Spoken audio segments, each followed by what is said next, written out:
ஏ வாங்க வாங்க வாங்க. முதலாளி நேரத்தை விட இன்னைக்கு கலெக்ஷன் கூட வந்திருக்கு. ஆ? ஆ. ஆ? ம், ம். சரி, செலவு கணக்கு சொல்லிட்டு மீதி கொடுத்து போங்கடா. இதுங்க முதலாளி. அவசரத்துக்கு ஒரு ஸ்டைல் பண்ண முடியல. இந்தாங்க டிக்கெட் பேலன்ஸ். பேப்பர். ம். முதலாளி ஆ. டீசல் 1700, ஆயில் 650, ம்.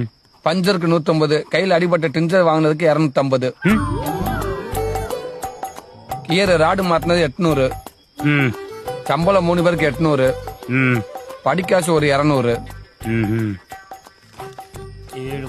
ஆக மொத்தம் 4500. ஆமாங்க முதலாளி. கலெக்ஷன் எவ்வளவுமா? கலெக்ஷன் 4300. இப்ப நான் 200 ரூபாய் உங்களுக்கு ரிட்டர்ன் பண்ணுவேன்.